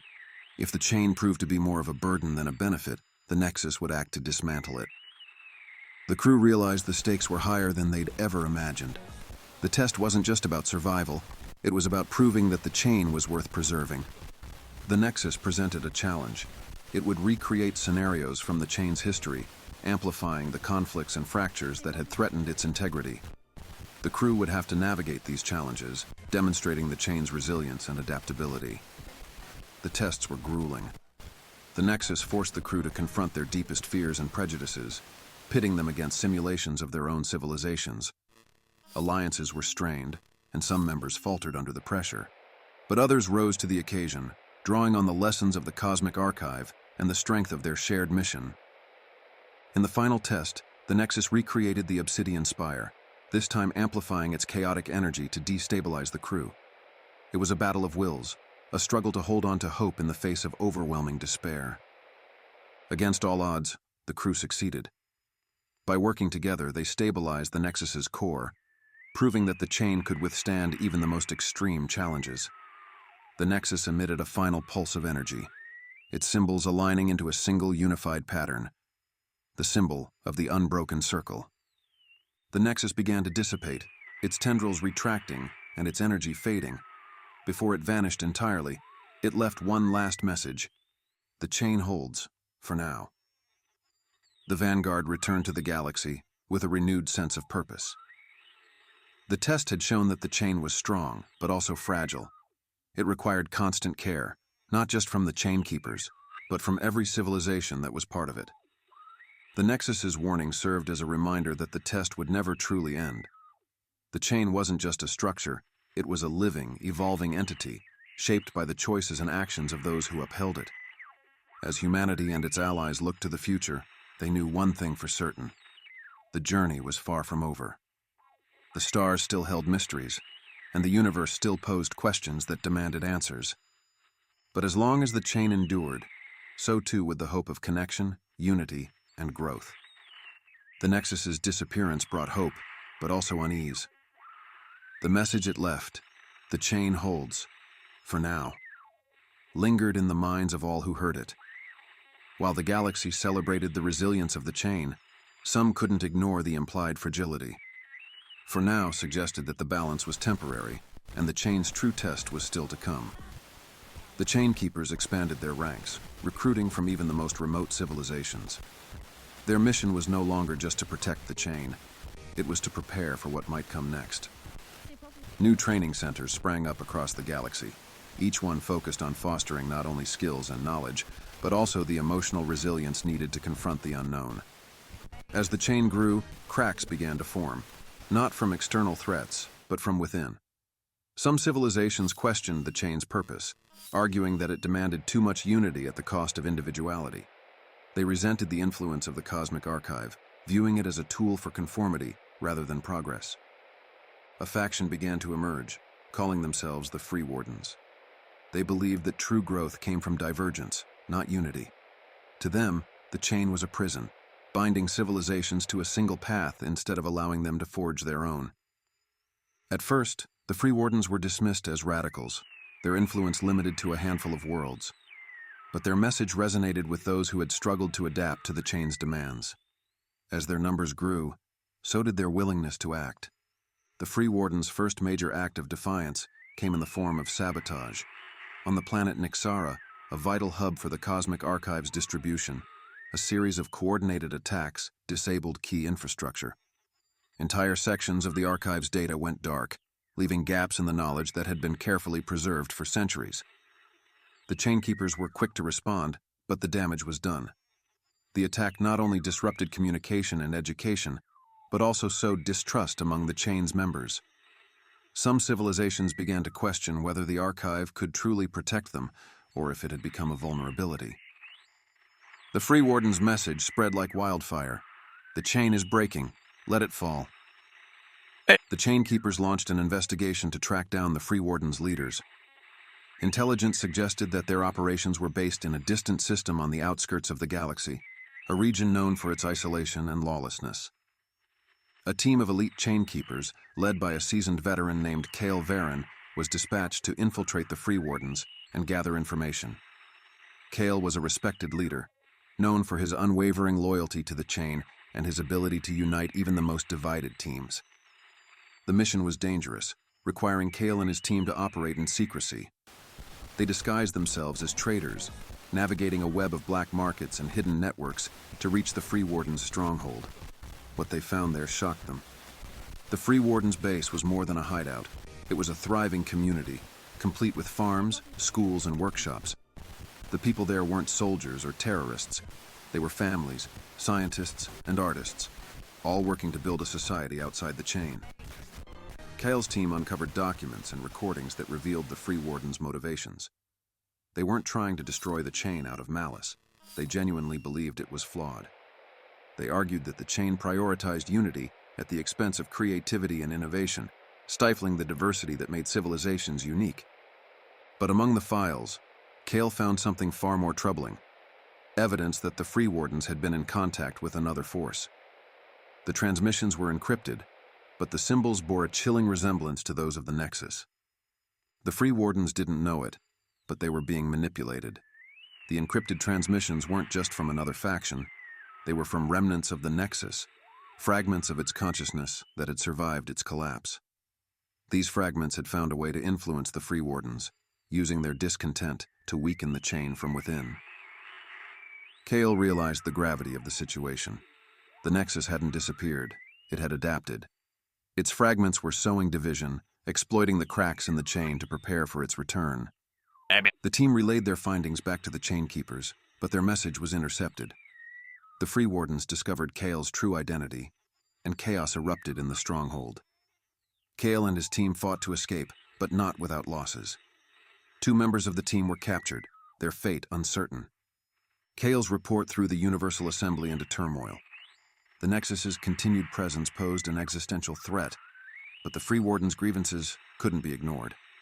Addressing one problem risked exacerbating the other. Some argued for military action, demanding the eradication of the Free Wardens before the Nexus could exploit them further. Others called for diplomacy, believing that the Free Wardens could be reasoned with and brought back into the fold. The Chainkeepers found themselves caught in the middle. Their mission was to protect the chain, but they also understood that unity couldn't be achieved through force alone. Kale himself was torn, his loyalty to the chain clashing with his sympathy for the Free Warden's desire for freedom. In a bold move, the Chain Keepers proposed a summit, a gathering of representatives from the chain and the Free Wardens to address their differences and seek common ground. It was a risky endeavor, with no guarantee of success. The Nexus's influence loomed over the proceedings, its fragments continuing to sow discord. The summit was held on a neutral world, its location kept secret to prevent sabotage. Kale and his team acted as mediators, using their first-hand knowledge of the Free Wardens to bridge the gap between the factions. The discussions were tense, marked by heated debates and moments of near collapse. But as the days turned into weeks, a fragile understanding began to emerge. Both sides agreed on one fundamental truth. The chain couldn't endure if it relied solely on unity. It needed diversity, creativity, and freedom to thrive. The summit resulted in a groundbreaking agreement. The chain would be restructured, its principles expanded to embrace not just unity, but interdependence. Civilizations would have more autonomy, free to innovate and grow while remaining connected to the larger network. The Free Wardens agreed to rejoin the chain, their grievances addressed through reforms that honored their individuality. In turn, they pledged to help the Chain Keepers track and neutralize the Nexus fragments, recognizing the shared threat they posed. For the first time, the chain wasn't just a structure, it was a living, breathing organism, capable of evolving with the civilizations it connected. The Nexus fragments, sensing their influence waning, retreated into the void. The Chain Keepers continued their vigilance, aware that the fragments could resurface at any time. But for now, the galaxy had found a new equilibrium, its members united not by uniformity, but by choice. Kale returned to Earth, where he was hailed as a hero. But he rejected the title, insisting that the true victory belonged to everyone who had fought for the chain, in ways big and small. "The chain isn't perfect," he said in his final report, "but it's ours. And as long as we choose to hold it together, it will endure." Years passed, and the chain stabilized under its restructured principles. Civilizations thrived in their newfound balance of autonomy and connection, and the Free Wardens became some of the chain's most passionate advocates. The reformed chain seemed stronger than ever. But peace was not eternal. Deep within the empty, where even light seemed afraid to tread, an anomaly began to stir. The Nexus fragments had retreated into the shadows, but they had not been idle. Slowly, they coalesced into something new, a singular entity born from the remnants of the Nexus, but twisted by its isolation. This entity, known as the Veil, was unlike anything the galaxy had encountered. Where the Nexus tested, the Veil consumed. It didn't seek to balance the chain, but to unravel it entirely, feeding on the fear and division it left in its wake. The first sign of the Veil's awakening came in the form of a silent collapse. A remote colony on the edge of the empty ceased all communication, its vibrant cities reduced to lifeless ruins within days. When the Chain Keepers arrived to investigate, they found no survivors, only a dense, unnatural fog that obscured their vision and disrupted their technology. Within the fog, the Chain Keepers encountered visions, distorted memories, twisted reflections of their fears, and echoes of their darkest regrets. It was as if the Veil had reached into their minds, pulling apart the threads of their reality. One Chain Keeper managed to escape, barely alive. Her report was chilling. "It doesn't want to test us. It wants to erase us." The Veil's presence forced the galaxy into action. The Chain Keepers called an emergency meeting of the Universal Assembly, presenting evidence of the growing threat. Unlike the Nexus, which acted as a balancing force, the Veil sought to dismantle the very fabric of existence. But not everyone believed the threat was real. Some saw the Veil as a fabrication, a tool for the Chain Keepers to consolidate power. Others argued that the chain's reforms had weakened it, making it vulnerable to external threats. Amid the chaos, Kale Varen returned to the forefront. Now retired, he had been living a quiet life on Earth, teaching the next generation of Chain Keepers. But when the call came, he couldn't ignore it. "This is bigger than politics," Kale said at the assembly. "If we don't act together, the Veil will tear us apart." Recognizing the need for a unified response, the Chain Keepers proposed the formation of a new coalition, the Vanguard Alliance. Composed of fleets, scientists, and diplomats from across the galaxy, the Alliance's mission was twofold: to combat the Veil directly and to strengthen the chain against its influence. The Vanguard Alliance was the largest coordinated effort in galactic history. Even civilizations that had once resisted the chain joined, understanding that the Veil posed a threat to all life, regardless of allegiance. Kyle was chosen to lead the Alliance, his experience with both the Nexus and the Free Wardens making him the ideal candidate. Reluctantly, he accepted, knowing that the galaxy's survival depended on unity. As the Vanguard Alliance mobilized, reports of the Veil's influence spread. Entire systems fell silent, their stars dimming as if consumed by an unseen force. Survivors spoke of hallucinations, time distortions, and a growing sense of despair that drained the will to resist. The Veil didn't attack with weapons or fleets. It attacked with fear, sowing distrust and division. It fed on isolation, breaking the connections that held civilizations together. The chain's greatest strength was also its greatest vulnerability. The Vanguard Alliance worked tirelessly to counter the Veil's effects. They developed technology to stabilize communication, shield minds from the fog's influence, and counteract the time distortions. But even with these advancements, they struggled to keep up. Kyle knew that the Veil couldn't be defeated through brute force. It wasn't a conventional enemy. It was a manifestation of chaos, a force that thrived on entropy. To stop it, they needed to find its core, the point where its fragments had fused into a singular entity. The Alliance sent expeditions into the empty, using data from the Cosmic Archive to guide their search. These missions were dangerous, with many ships lost to the fog. But the explorers persevered, driven by the hope that their sacrifice would lead to the Veil's undoing. After months of searching, a breakthrough came. A chainkeeper named Amara Rhine decoded a pattern in the Veil's energy, revealing the location of its core. A massive, hollow planet at the heart of the empty, shrouded in a storm of darkness. The Alliance launched its largest operation yet, sending a fleet of thousands to confront the Veil at its core. The journey was treacherous, with the storm growing stronger as they approached. Ships were lost, and morale wavered as the Veil's whispers grew louder, filling the minds of the crew with doubts and fears. Kyle led the charge, piloting the flagship Eclipse. He knew that this battle wasn't just about strength, it was about hope. The Veil thrived on despair, and the only way to defeat it was to show that the chain's bonds were unbreakable. As the fleet reached the hollow planet, the Veil revealed its true form. A colossal, shifting mass of energy, its tendrils stretching across the sky like veins of darkness. It lashed out, its energy disrupting the fleet's systems and scattering the ships. In the chaos, Amara Rhine proposed a daring plan.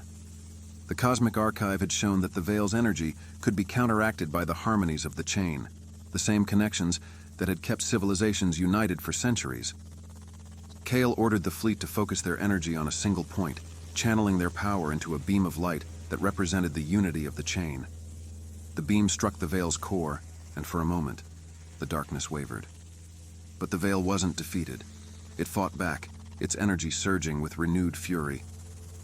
Kale knew they needed more. He broadcast a message to every ship, every world, every being in the galaxy. The chain holds because of us. Stand together, and we will endure. Across the galaxy, civilizations responded.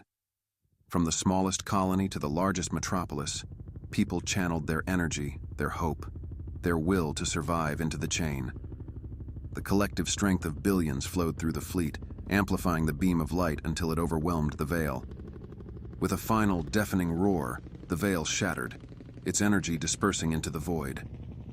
The storm subsided, the hollow planet crumbled, and the stars began to shine once more. The chain had endured. The galaxy emerged from the battle forever changed. The victory against the Veil wasn't just a triumph of unity. It was a reminder of the strength that came from diversity, resilience, and hope. Kyle returned to Earth, his mission complete. He declined offers of accolades, choosing instead to live quietly among the people he had fought to protect. The symbol of the chain, now etched in light across the night sky, became a beacon of inspiration for generations to come. And as humanity and its allies looked to the stars, they knew that the journey would never end. The test would continue, the challenges would evolve. But as long as the chain held, they would face the future together. Decades after the fall of the veil, the galaxy was at peace, at least on the surface. The physical remnants of the veil had dissolved, but its impact lingered in the hearts and minds of those who had faced it. Fear of the unknown remained, and some civilizations continued to question whether the chain could truly endure against forces so vast and unknowable. The Chainkeepers, now regarded as legends, worked tirelessly to reinforce the chain's values. Their training centers became sacred spaces, where the principles of unity and interdependence were passed down to each new generation. Veterans like Kale Varen and Amara Rhine became mentors, guiding young recruits with stories of their battles and lessons learned. One lesson stood out above all. Survival wasn't just about standing together during crises. It was about preparing for what came next. In the far reaches of space, a team of explorers discovered an artifact buried beneath the surface of a desolate moon.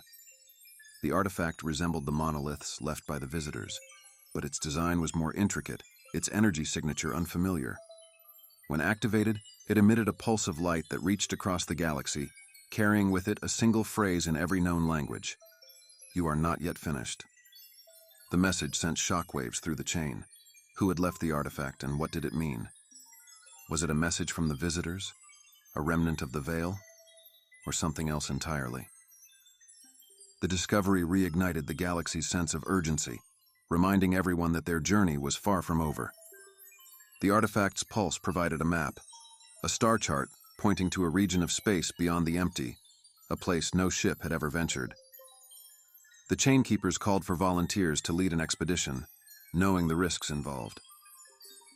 Among those who stepped forward was Amara Rhine, now a seasoned leader, eager to uncover the truth. The new flagship, the Odyssey, was built for the journey.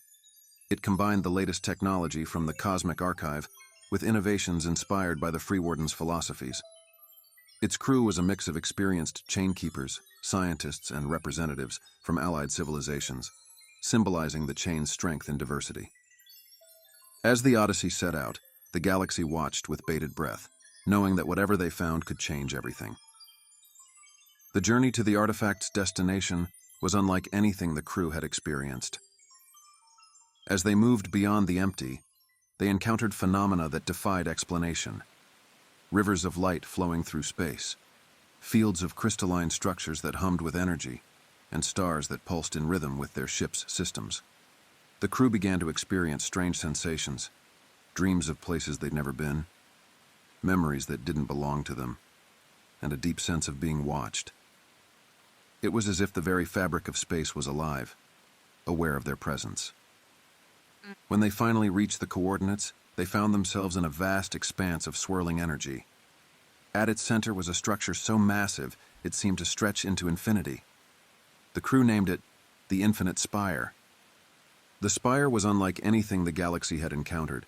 Its surface was covered in shifting patterns, each one more complex than the last.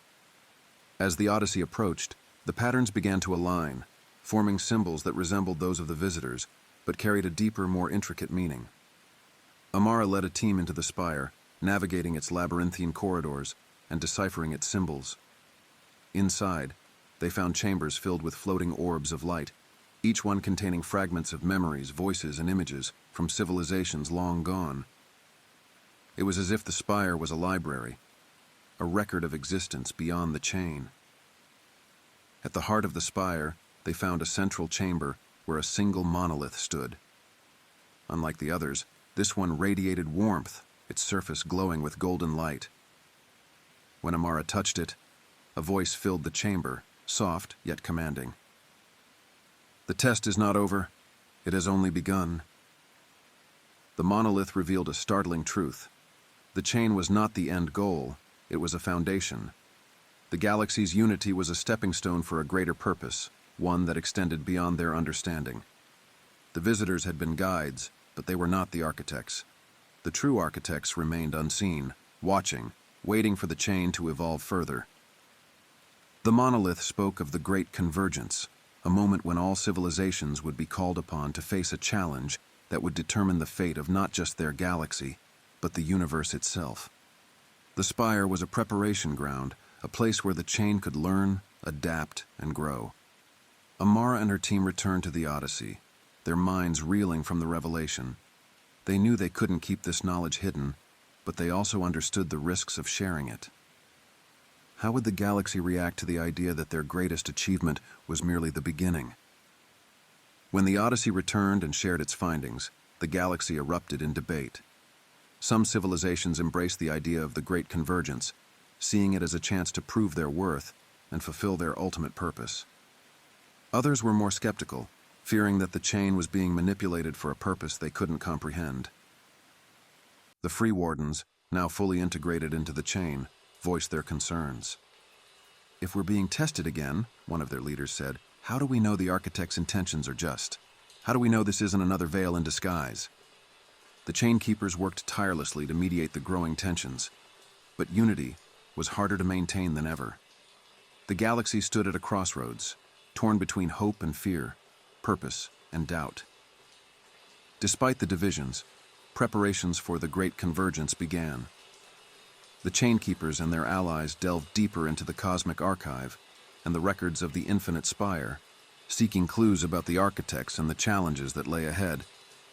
They developed new technologies, trained new generations of explorers, and strengthened the bonds that held the chain together. Kyle Varon, now in his twilight years, returned to offer his guidance. "We've faced the darkness before," he told a gathering of Chain Keepers. "We've fought to hold the chain together when it seemed impossible. This is no different. We don't need to have all the answers. We just need to keep moving forward." As the galaxy prepared, a new signal appeared, this one from within their own star systems.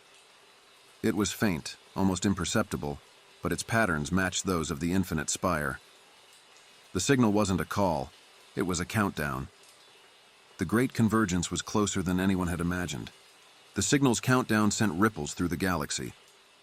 What had once been an abstract idea, the possibility of an ultimate test, became a stark reality. The clock was ticking, and every civilization had to decide how they would face this unknown challenge. The Chain Keepers convened an emergency summit with representatives from every world. The debates were intense, with some arguing for full cooperation and others demanding isolation to protect their own interests. Amid the chaos, Kyle Varon stood and addressed the assembly. "Every time we've faced the unknown, we've survived because we stood together," Kyle said, his voice calm but firm. "The Great Convergence isn't just a test of strength. It's a test of who we are. If we falter now, we betray everything we've built." His words silenced the room, and slowly, agreements began to form. The galaxy would face this challenge as one, whatever it might bring. As the countdown continued, the Chain Keepers delved deeper into the mysteries of the Infinite Spire. Teams of scientists, historians, and linguists worked around the clock to decode its messages, uncovering fragments of knowledge about the architects who had designed the chain. The architects, it seemed, were not physical beings, but entities of pure energy and thought. They existed across dimensions, observing and guiding civilizations not to control them, but to ensure the survival of the universe itself. The chain was their creation, a tool to foster unity in a universe that tended toward entropy. But the architects were not infallible. The records hinted at their own struggles, their own tests of resilience and purpose. The Great Convergence, it seemed, was not just a challenge for the galaxy. It was a step in a much larger journey. The countdown reached its final phase, and the galaxy braced itself. Then, without warning, the first challenge began. It started with the stars. Across the galaxy, entire systems went dark, their suns extinguished in an instant. Planets were plunged into chaos as their light and heat vanished, leaving billions in peril. The Chain Keepers mobilized immediately, deploying fleets to affected systems. Using technology from the cosmic archive, they created artificial light sources and energy shields to stabilize the planets. But the scale of the disaster was overwhelming, and not every world could be saved. Amara Rhine, now one of the most respected leaders in the galaxy, led a mission to one of the darkest systems. As her team worked to restore power, they discovered an unsettling truth. The stars hadn't died naturally. Something, or someone, had extinguished them. As the Chainkeepers investigated further, they began to hear voices in the dark. These weren't the whispers of the veil or the echoes of the empty. They were clear, deliberate, and eerily calm. "Why do you cling to the light? Do you not see the beauty in the void?" The voices came from all directions, spoken in every language known to the galaxy. They questioned the chain's purpose, its reliance on unity, and its fear of the unknown. They weren't hostile, but they were challenging, pushing the galaxy to justify its existence. For many, the voices were unnerving, but for Kale, they were a revelation. "This is the test," he said. "It's not about survival. It's about understanding, about proving that we can embrace the unknown without losing ourselves." The galaxy struggled to adapt to the challenges posed by the architects. Some civilizations rose to the occasion, offering aid and resources to their neighbors. Others withdrew, fearing that the chain's unity would only make them more vulnerable. The Free Wardens, once skeptical of the chain, became some of its strongest defenders. Their decentralized approach to governance and innovation proved invaluable, allowing them to adapt quickly to the challenges of the darkened systems. They became a symbol of resilience, showing that diversity within the chain was its greatest strength. But tensions remained. The voices in the dark continued to sow doubt, and not everyone was convinced that the chain could endure. A splinter faction emerged, calling themselves the Seekers of the Void, who believed that the galaxy should abandon the chain and embrace the chaos of the unknown. Amid the turmoil, a breakthrough came. A team of chainkeepers working in the Infinite Spire discovered a hidden chamber, its walls covered in symbols that seemed to shift and shimmer with a life of their own. At the center of the chamber was a portal, its surface rippling like liquid gold. When activated, the portal revealed glimpses of other dimensions, realities where the chain had taken different forms, some thriving, others collapsing. The Chainkeepers realized that the portal was a bridge, a way to learn from these alternate worlds and their successes and failures. Amara Rhine led an expedition through the portal, venturing into a reality where the chain had fractured centuries ago. What they found was both haunting and hopeful, a world struggling to rebuild, its people determined to create a new kind of unity, despite the odds. As the challenges intensified, the galaxy began to see the test for what it truly was. The architects weren't trying to destroy the chain. They were pushing it to evolve. The voices in the dark were part of this process, forcing civilizations to confront their fears, question their assumptions, and find new ways to grow. The Chainkeepers worked tirelessly to guide the galaxy through this process. They brokered alliances, resolved conflicts, and shared knowledge from the portal's alternate realities. Slowly, the galaxy began to adapt, finding strength in its diversity and resilience in its unity. The final phase of the test came without warning. Across the galaxy, the stars began to shine brighter, their light converging into a single point at the center of the chain. The architects had revealed their presence, not as judges, but as witnesses. The galaxy stood united, its civilization stronger than ever. They had faced the darkness, embraced the unknown, and emerged transformed. The architect's voice echoed across the stars, their message clear: "You are ready." The Great Convergence wasn't an end. It was a beginning. The galaxy had proven its worth, and in doing so, it had opened the door to a new era of exploration, discovery, and growth. The chain held, not because it was unbreakable, but because it was alive, evolving with each challenge. With the test complete, the architects withdrew, leaving the galaxy to chart its own course. The Chainkeepers continued their mission, not as protectors of the past, but as pioneers of the future. The Infinite Spire became a symbol of hope, a reminder that the journey was never truly over. As humanity and its allies looked to the stars, they knew that the universe was vast, its mysteries infinite. But they also knew that as long as the chain held, they would face whatever came next together. And so, the journey continued. The galaxy emerged from the Great Convergence as a more unified and resilient network of civilizations. The architects' withdrawal marked the beginning of an era of unprecedented growth and collaboration. Yet, The message from the architects lingered in every mind. You are ready. Ready for what? That question became the driving force behind the galaxy's next chapter. The infinite spire continued to emit faint signals, each one pointing to a distant star system or an unexplored region of space. These signals were interpreted as invitations, leading to a new age of exploration. The Chainkeepers transformed their mission to align with this era. While they still acted as stewards of unity, they also became trailblazers, charting paths to new worlds and deciphering the secrets left behind by the architects.